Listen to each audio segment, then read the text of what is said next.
Ena vola ni ipiriu na kena wa sagai tini, ena tikena tini, kanai vola tambu, ia enda sa vaka savataki. We already been sanctified. Ena buku ni lewaongo, ena yango i Chisu Karisto ni sadambori vakandua. Offering once and for all. Ni sayandra, nimbula binakatalima ina lubi ni kalou, kuni sa tikorao kasiamarao tali tikumai ena dua tali na mataka tali, dua tali na mataka, ebi warao taisa tiukine na nontambula na kalou. Au ngustali tiukine ni kalou, ngustali tiukine First Light Gospel Ministry, meu kindabagi kemuni tali tiuko ena mataka nikua, ena yada tali ni nonda turanga kena nonda ivangambula, ngani turanga ku Chisu Karisto.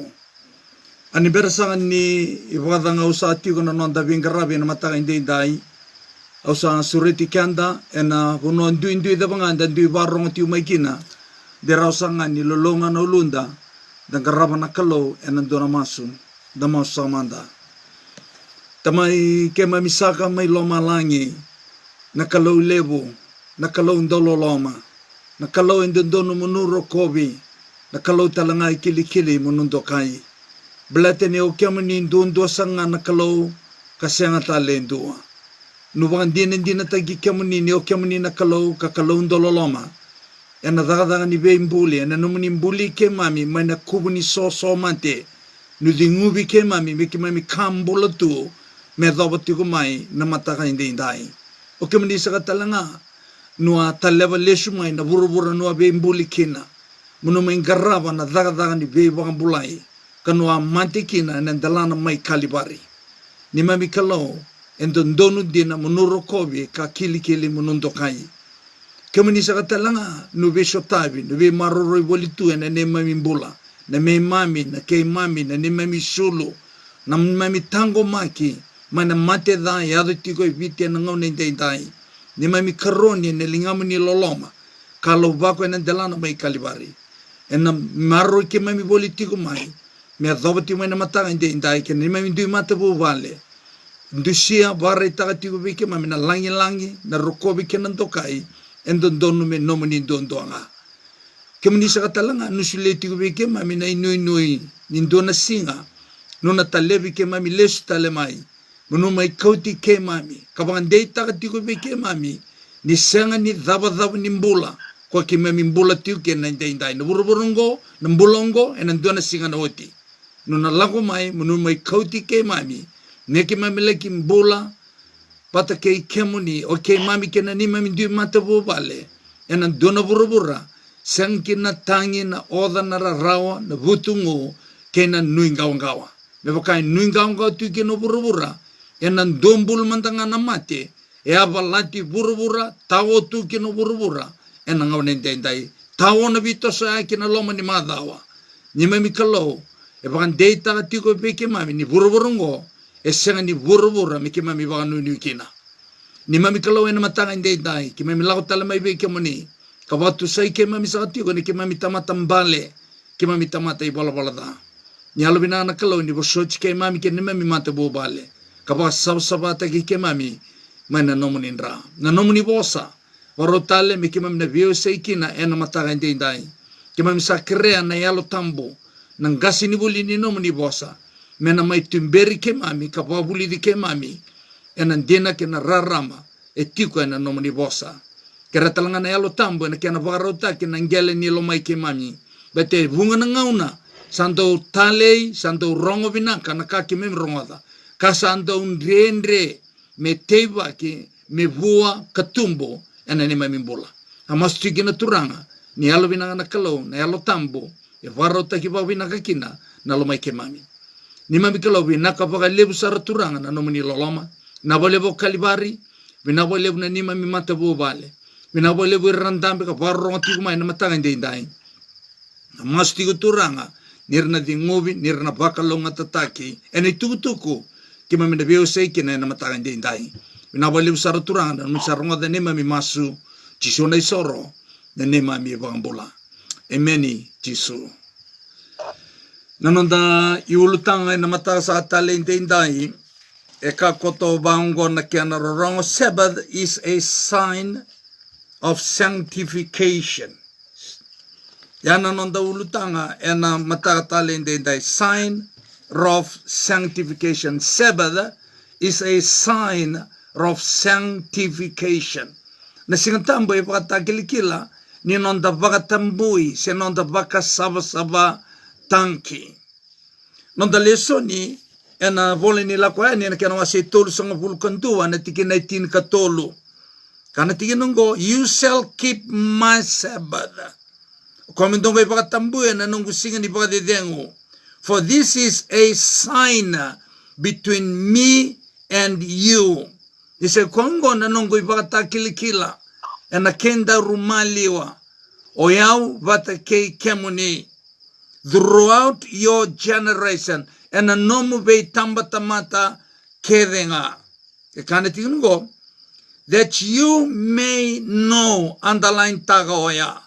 Blata hea indona tiki ni nonda lesoni ena matanga nika. That you may know. Lango maikina na vaka sama ni knowledge. That you may know that I, the Lord, sanctify you. Mokila. Nisa iau na kalau au vaka tambui kemundo se vaka sabata ki kemundo. Lebe o kani lumani na nonda lesoni ana matanga ni kua e roa si roti ko nga dua e kato na nonda lesoni a sign of knowledge and a sign of sanctification. Na knowledge na bi o kani lumani sei kua na kilanka e ba kilakanta ki kenda na kalou ni o koea na nonda sanctifier. Gotale ndo na idhabuti membalanta na ngoni turanga ko Chisu Karisto. And sa taranti kumai ena vida na matanga sa oti sei kwa na kena idhabuti ko Chisu Karisto ndua o kwa na creator God. Keni karua o kwa na redeemer God. Ni ba kila kanta ki kenda nakalo that he is our creator God and also our redeemer God. Ke kakina na tikinongo o kwengo mundo vakatambuya kina na nongu singa ni vakadidengo. Samai vakuria na vakasa mungo na nonde lesoni ena matanga nikua. Not only that he is a creator God, redeemer God, he also our sanctifier God. O kwe eve vakasama sabataki kakauti kenda vavoleka ena vakasama ninda tamata i valavalada kangandrebi menda vakasama sabataki. Kasi ni rao nindo e ngaraba na daga oya. E ngandrebi nga me dakaba na daga oya dakaba nga indo e senga na nona i valavalada. Ni dakaba na pipa kasabata ke indo e valavalada e na bakandukaranga ki na bakalebu kabakadada nga ki na bakalebu. E ngandrebi indo e tiko na quality oya ni senga na nona i valavalada. Tuko na nabali April. Membaleti Chisu, he was tempted at all points. And being only salato doko, at the Maki Kino Chisu, a senga vakandua nimbale, senga vakandua ni valavalada. Kapagandeta ka vekenda, seiko and a tukumbalavu. Erpuno taitiku my teumani volini vakatikibu, lako mai na vio kanilo manena, Romani Bana undola nembaki, me dovi kalibari mai. Sama ibangan dina taki ko kino Chisu ni o koe na unblemished lamb. O koe senga na nona ibalbada na lami senga na nona dala. O koe ngo qualify kina na ngone turanga o Chisu Karisto mengarava na daka ni bebaka sabataki. Ninda tamata ibalbalada enda ngandreva na bebaka sabataki. Ena tikina mbimbi oya e ka kina na kalau menda kanku ni ngule dhabi koya. Menda kanku ni ngule dhabi koya. Kaka kina na ibolatambo, o kwa eva kila kata ki kenda, menda kuni ngule dhabi Chisu, ena tikina mbimbi oya, that he is our sanctifier God. Ni o koya, ea vaga sabata ki kenda. Ni kati kubi kenda na tikina ibolatambo, therefore, keep the Sabbath holy. E tauranga induna tamata sa va kila katanki knowledge. wa kila kataki mai wana kalau mengai rawa ni baga tambuya na nona singa ni baga didengo wa kila kataki badaba wa kila kataki ena idhavuti membalanta kena dhaka ni ngone turanga wa Chisu Karisto enda unive imbuli o kwa na nonda ibaga mbula e kalondo vei vaka sabsabataki se vei vaka tambui na veo kanilo mani ngona ka e compel tagi kanda imbilingi kanda menda talai rawa vuana kalau ka vaka tambuya na nona singa ni vaka didengu na kabitu ni singa sena Sabbath day na numa ni veo kanilo mani e senga ni rawa ni ndo e vaka tambuya na singa ni vaka didengu ke ba e senga manda ni vaka mbauta ena senga ni rawa ni ndo e vaka mbauta ke ba e senga manda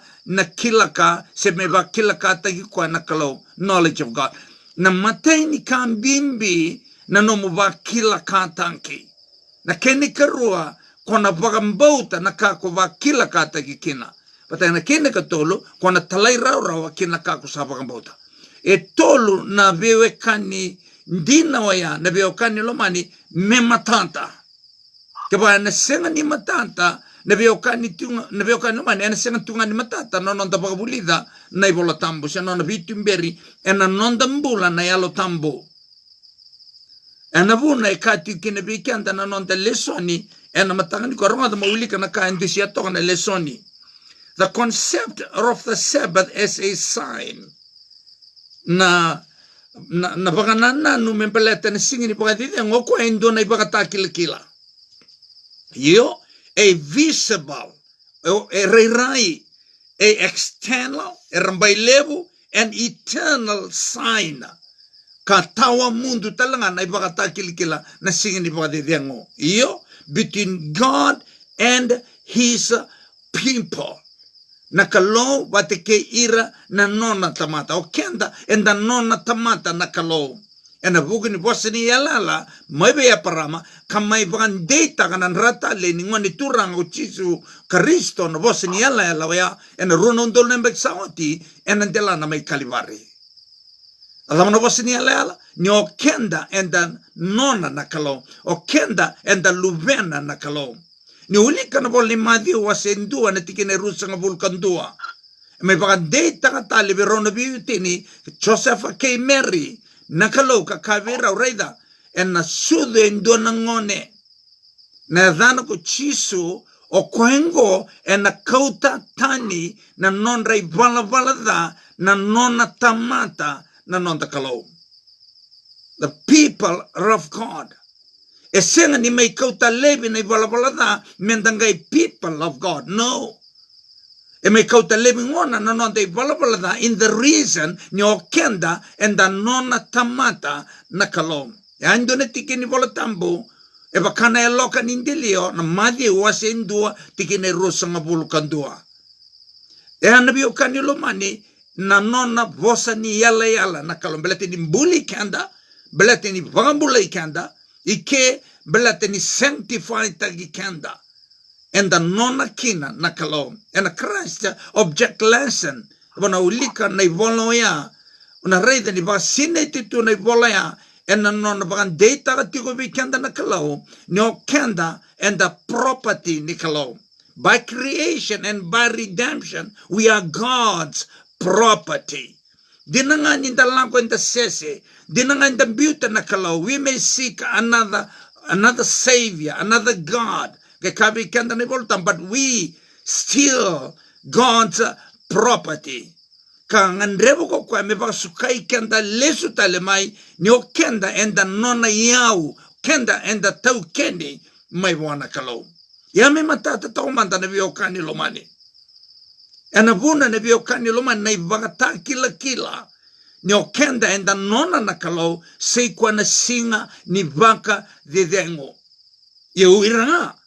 Ersaba kila katagi rongoda knowledge karvambauta na vio kani lomani feida era doptaki ena lomani nona mate bubale na kalau era sina itene alo tambo uirangango era enjoy tanka sei kwa na kena marroi vagatambui na singa ni bade dengo na bio kanilo mani na daka ni be boka tambui e universal sa takaba oti na kaloya ia koenga e baka mbauta na bio kanilo mani katalaira rawa vuana kalau e nanon sabaka sina iti oti anelo tambu ni kalau o koengango na bio kanilo mani e na baka dina taka e na nonambula se erna saraba mai taundaku e na nonambula ni o koea sa vaga takil kele taki se o koea sa nona na kalau.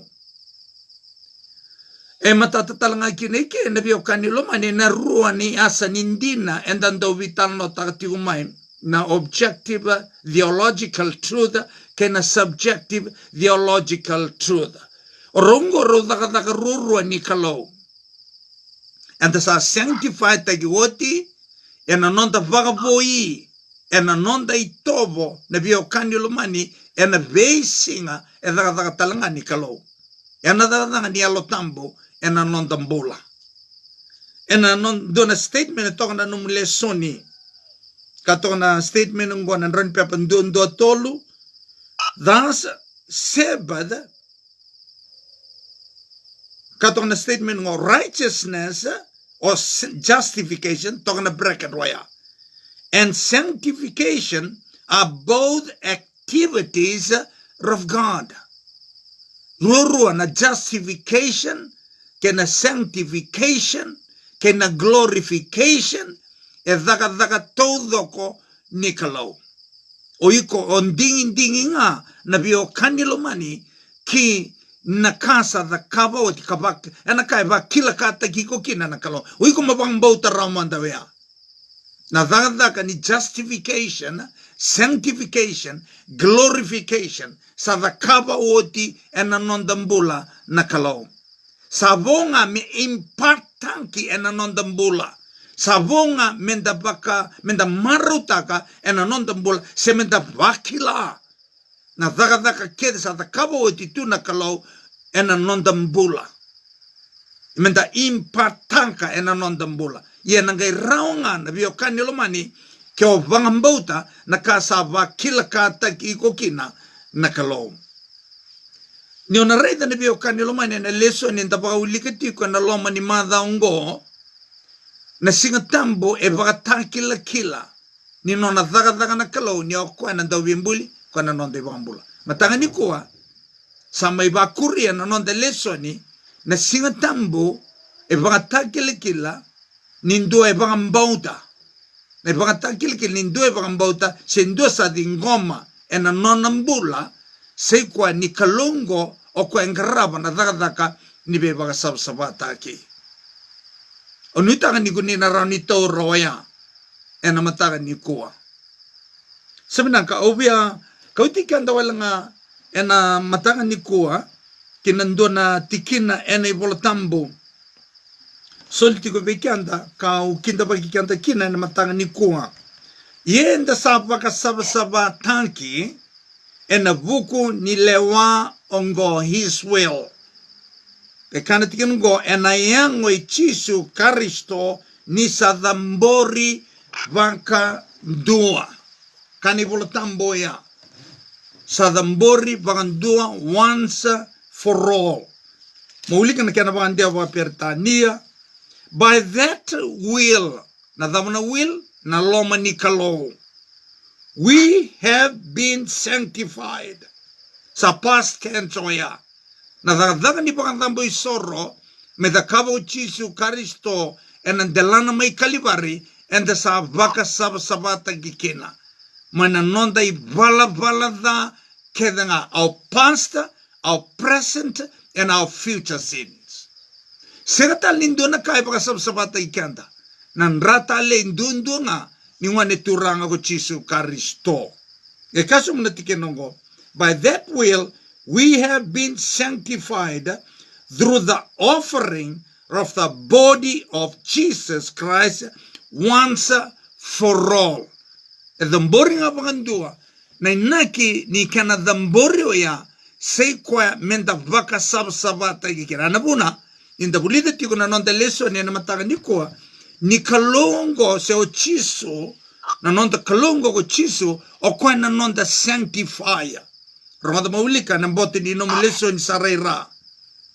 Thus the Sabbath a sign that imparts the knowledge of God as sanctifier. Niko baka singa tambu tiko, ramada, ko sa vuno taka tiko I bura taudonko, say koe na knowledge ni o chisu o koe engaraba na daga ni bebaka tabui se daga ni bebaka sabasabata ki. Ai kuritunga ni vuli ena ruana mataka saoti. Ni o baka singa tambo e somi taro tiko na nomu baka singa tambo. E vuno taki tiko e na nomu baka singa tambo. Ki bura taudoko ni kalongo the knowledge that God or Jesus, our creator God, Jesus, our redeemer God, kwana kene ikurenda bulital tiwan mataka ni kwa Jesus, our sanctifier God. Isang walang nanuma na biyo kanilo mani, o wang nanumikan bete vunga vekanda, and then the reda na singa tambo na buku ni nonta dhaka and na ono na singa.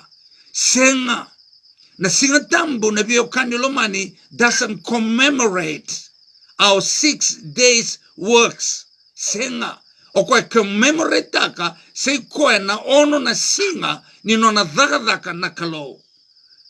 E bakarai tanga vikanda, na nona dhaka ni bebakambulai, mai kalivari ko chiso. E bakarai taka, na dhaka ni nona bebaka sabataki ko chiso. Yana biyo kanilumani, e na rawa ni ngito talekena na te boro.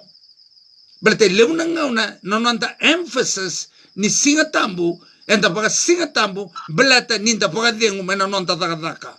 Senga na baka na numi ni singa tambu na baka dengu maina nona dhaka ko chiso. Na kene baka ndina na biyo kanilo mani ni olesu kine mata ni singa tambu kanta tarati kana mataka na noa o atama bata ke ibi rombuli na kaono ni singa roba singa tambo na kay buti ni singa. Sembera sarangan indua chikini daga leilai rombo balanta. Ya da roba singa tambo kina. Roba singa tambo mo roba na numa kina adaka ichisu adaka ni kalou. Na rede na biyo kanilo mani enang kay vuno taki kina pagabinaka na vembuli na be bagambulai kena be bagatambui ni kalou enanong baga singa tambo. Na singa tambo a sign ni creation, sign ni redemption, a sign ni sanctification. Ano kay pagkurital tiko, endo tal na kaya na baka nanan na singa ni mataka, na kaya mita, baka nanumikina, e nabugi ni singa ni baka didengon. Kabi tumika tiyo nga bigyan, tananon ta lesson niya na matanga ni kuha, kato na lesson niya na matanga ni kuha, the Sabbath given to the world as a sign of God as creator is also the sign of him as the sanctifier. And right there in a testimony to the church, for the church, and a volume on and run paper told and lima sangabulu, and non evola na maraman do volleyball Mrs. White, rautalanga nyo tumika, and run paper dundo tolu, ni non the vola ni le soni, yana woti ni atubos katoka ra. Nabio kanilumani na sanctification when subjective sanctification na objective oya say koya ni kalo sa may baka sabsabata ikanda woti enandela na may kalibari na subjective nabio kanilumani sanctification say kwa na dhaka ni yalo tambo ena nondambula ena kena luvati tiko na tamata makawa da baga itobo teki kanda ena itobo wo na itobo kwa enda mbulikina maina ibaga teki wo kwa kakina na kalauto iye tumbulendo na tamata me widi kenda to ka itobo bata ki kenda to yana danga ni alo tambo me kauta levi na itobo makawa ka baga sulumi iko ena itobo wo e kambimbi na itobo ngo na bio kandilo mani na itobongo e gates taki kina sei koena nomu marautaka sei koena mbula tamundu o kwa sa nonda oti tu ena buku I Chisu Karisto, ena buku ni vei alalati, se buku ni vosa ni ala. Modo buta tale na tiki nongo. Na nonda veisau na nonda I tobo, na nonda I vakarau. Biu lebe na I tobo makawa, da baka I tobo taki kanda na I tobo bo. Na edanoia na sanctification, na subjective sanctification. Na biyo kanilomani na kena inaki, na biyo kanilomani, indotok na kena inaki mbimbi ongo, okwa e condition. Okwa e condition, ni nonda mara utanka, se kwea, na mbula sa zakaba woti na kalau, vei kenda, na mbula tau mundo.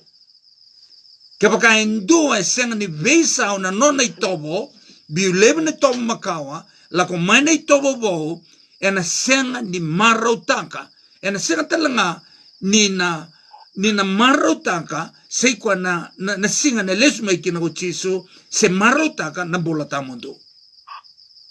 Goindu na tikina bete lebu na ngauna, and then the waka wele tanka na sanctification process. Na sanctification process ngona works of faith. Sena faith that works. Sena kena bosa oloni ando bangataka baka waso matiko mai kando bangataka baka levo na bola tambo na faithfulness. Faithfulness toto batanga na faith that works. Katoto banta talanga batanga kena bosa nda bangataka tiko ena mataka indai na sanctification process. Edhaka ni alo tambo. Na numa irua na kena iwansi enda sando vitala noa me bagan data ka maukina ena nonda bagan nanano. Dua na ministry na ichisu keni karua na ministry ni alo tambo. Lemunangau na nebeo kanyo lomani enda ndo vewa kita ki rawanta na ministry kena dhagadaga na ichisu kena dhagadaga ni alo tambo. Eron dui nebeo kanyo lomani. Na dhagadaga ni chisu o kwa e be bakambulai o kwa e restore taga lista le veikanda se kwa nambula tamundo kwa enda vagayalia.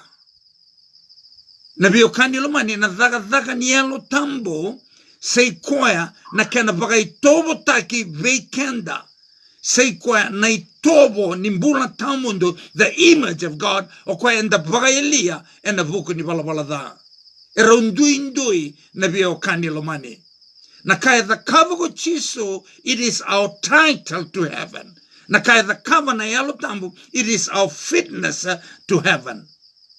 Endua engaraba na nonda mbula ta mundo, endua engaraba na kena marautaki na mbula ta mundo. Sa nonda watitu na mbula ta mundo. Na nonda dhuru kena mbula tamundo, se nonda marauta kena mbula tamundo, na kena condition ongo. Se koya, na veisau ni nonda mbula, kau lebe na itobo makawa, lako mai na tobo bo, yana works, yana obedience. Kandu toka na biokani lomani, katiki toka ni obedience ongo, na ikavani bunau. Mona numa na singa ni vagadedengo mo bagatamboya. Na itobo ni kalau na image of God se kwa na ibuno etini. Yana no na itobo na kalau. Na buno etini. Kangandrevi mo baka itobo taki iko kina. E nangai raunga ni ko baka itobo taki iko kina. Kiko sa sinai e na yalo tambo ni kalau. Belata na nona dhaka na yalo tambo na sanctification process. Yana kena luba levi na itobo makawa, kupaka itobo takiko, e na itobo bo. Kanduto na itobo bongo, o kwenga na itobo, kasulia na kalokiviki anda ene baka tikibu, enda baka yalia, ene buku ni bala da. Na kalo sa restota ka lesta leviki anda, na mbula tamundo, kena itobo. Na mbula tamundo, na biokani lumani, e me da kabo ko Chisu Karisto kena paka itobo taki na itobo ni bula tamundo e na nonda bula e dhaka ni alo tambo. Nebio kanilumani ngona banua e sese tigo kina e levo nandau ni pakapangandeu ni bolotambo e nangau na indai. Now objective kena subjective theological truth. E ronduindui. Na dhaka ni chisu kena dhaka ni alotambo. Na okatiko nebio kanilumani na sanctification. O koingo e condition nininda rumaro tanka seikoya nambula tamundo. Sa ninda ruotitu nambula tamundo. Kau chisu be Nicotimo. Nicotimo ke baka endo e senga ni sudu e na wai ke na yalo tambo. E na senga sara. Nina dhuru ke na mati nitu bakaloma lain. Mati nitu ya sa nonda otitu. Avonga na nonda dhuru kena. Yena condition no mudurkina kakato ko chiso oyabe Nicotimo mosudo ena wai pakambauta kena yalo tambo na yalo tambo ngo rope tonga kena pakambauta na daga ni yalo tambo na daga ni yalo tambo sei koya me pakai tobo tagi kenda lesu tale kena tobo nga nikalo kena ideal nikalo ko ambuli kenda kina na ibatiwo in the likeness and the image of God. Likeness of the kabo tiku chisu ni alotambo dhurunga mai and the vakasama the image of God. Na nona itobo nakalo o kwame da vaka itobo taiki kena. Na likeness to be like God minda mbula katamundu ya nadadanga ni chisu. Anabuna na biyo kanilumani mbimbi kina minda vaka sinaiti ena yalotambo. Elemunanga na sando tale na nonda buno taka na daga ni alotambo o kwa na sanctification process yana daga ni alotambo nindua ronga da bio kanilomani nindua baka singa tambu tiko ena kenika vitu ni singa o kwa sa acknowledge taka ni kalongo nandau ni bembuli o kwa na nonda ivambula o kwa na sanctifier sabandono e rawawea sanga irao ni daga bekenda and a sanctification process but the was second baka yota gikoya that he also the sanctifier. It is the working of Jesus in us dotani the work of Jesus for us. So the kamoti and runondolu nembaki sawich kongo the working of Jesus in us. Ya na yalo tambo. Bostigo ya membaleta na yalo tambo. Ena kena viso taki na nonda itobo. Nukatale mbimbi blato ngo e condition. Kongo ena mai wasekina na tamata o kwa ranako ke kwa sengni lako. Na numa ena katolu ni boso baka toto bata ena boli mandi una kena masi rusang bul kalima blata nanona mai wasea. Nono na maiwasea na sipi wata kena me. Adhabe wase rokina sa maiwase kina. De kabango na ibolatambu tukuno kwa be ira na sane mawi awatiko ibalni bebesu yana loloma de wasenga ni daba sikobi yangu. Awabie kana de wasenga ni vaka ni yao. Alube wale de wasenga ni vaka sulumi yao. Yana loloma yana nona itobo na kalou. Yene bio kanilumani na loloma ya o kwa expressa ki na loloma ya ena tini na ibonao. Kakao chisu ena choni tinka bana tikine tinka lima kia paka ando sa lomani au deo na talai rao rawa kina nongo ibonao. Ona bio kanilumani obina kata me mai tini ena nonda lesoni ena mataka tala indai. Ena ngoni sala daba enda paka sine itikina ena yalo tambo ni kalau. Da tukunetigo indonanduri lotu mai kalibari. Niko vitala noa ena dhaka ni yalo tambo e mendua manda yalo tambo. Nabio kanilo mani ya kambimbi. Bete rawa ninda talno taka na kaya da kabana yalo tambo. Enda kauta dake, enda kauta somo, enda kauta bambamba. Yena kalebu mendua manda na yalo tambo. Kwa bimbi kina na iwoito iti nonda taro. Kanda na mai tiniti ukikina na nonda lesoni na mataga indai e vasina iti manda vagaive ndona tamata ena yalo tambo ni kalau. Kane bolo tambo ena kalatia wase vane tikine ono. Nindo sa luve ni kalau sange talana kalau na yalo ni luvena kinalomanda. Ya olanga na biokani lomani na ngauni sala se na ngauna e lako kinalomanda na biokani lomani na yalo tambo ni kalau.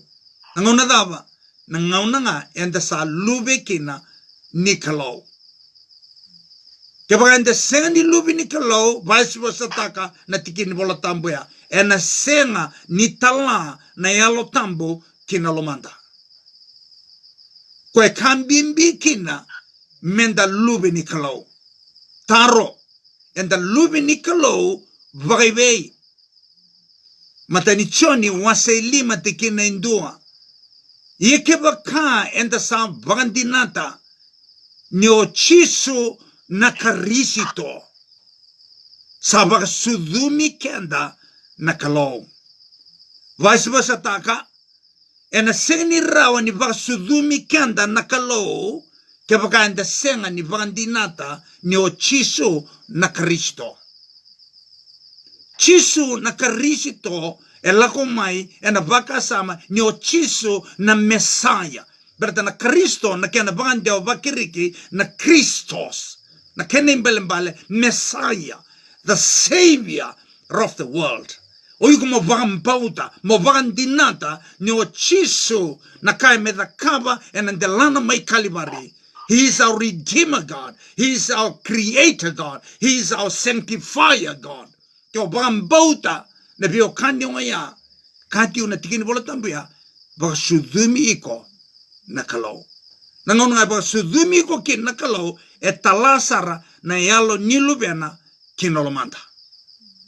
Kakambimbi kina na biyo kanilumani. Na karua ni baka sama katoka na nante lesoni. Seikoya na matay ni baka sama katoka na nante lesoni. A sign of knowledge. Na singatambo o baka na numakina seikoya na kalongo e baka kila kata iko. Na knowledge daba.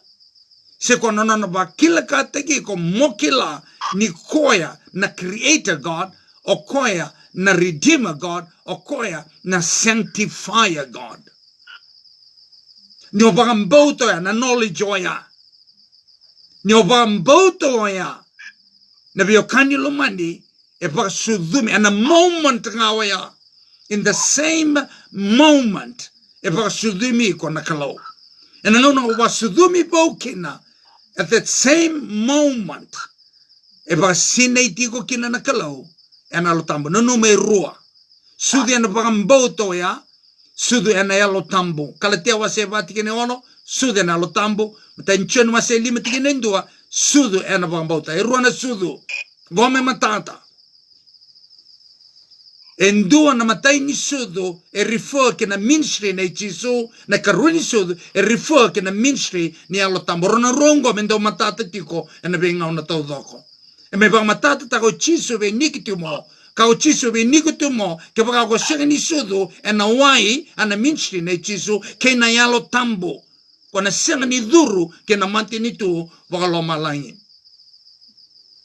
ona bio kani lo mani ena mataka tale inde indai ni salago mai na yalo tambo ena garaba na daga ni nonta baka tamboi na daga ni nonta baka itobo teki kanda ena itobo. Na numa na imatay ni toba, robo itoba tayo kikina ko atama ba te ke ibi. Na itoba daba, na baka singatambo. Ni wachi nga nanonro mbuli, may buwana kalau, ena on kawan ni singa, kapiti ni singa, matanga ni toba, robo itoba tayo kikina, baka singatambo. Ena kita baka pinaka nakaloya, menda kuningun le daba. Akela tu na kalau ninda na maimbale, sakela tu na kalau na itutu na mbake indarumbula tiukina na ngoni indai ninda maimbale. Anabuna tuwana kina na kalau membuli na kaone ni singa na tamata. Belat me ochi ngawaya me matai saranga ni tobo me robagai tobo tai kirokina na baka singa tambu.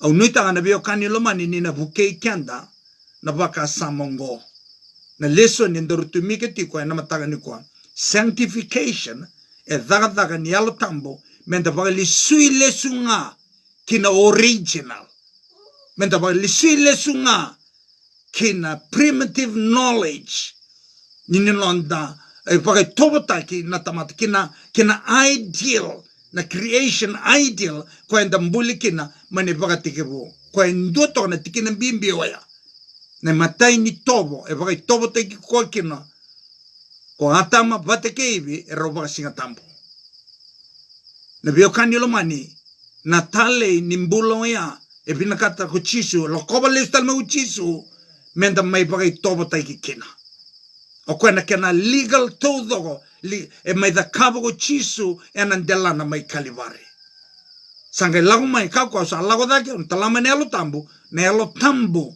o kwa endanga me impacta ka kina ndanga me vakila kina ndanga me bandina dina taka kina no nondambula sei kwa na be baka tambui na be baka sabata ki kwa lago mai kina ko chisu karisto yana kena biule na itobo makawa da baka itobo teki kanda ena itobo bo kan do to bir na itobo ngo sei kwa na kabitu ni singa na Sabbath day na kapani bonau baka longa teki kanda na kalo ena bu nondo itukutuku enda bulsa chukin na mataga ndinda ndola nga nonon damasu tamai ke mami sang mai loma langi na kalau lebu na kalau ndolo loma binaga ba lebu sar turanga na nomani vosarau talebe ke mami ena mataga ni ko kuni loma ni ke mami na inaki lebu na nomani sanga ni binakata mendobe ke mami me votalutu kene ni mami ndui matabu vale ena tale ni singa kuni na lesu tale mai kina kwa kambi mbikina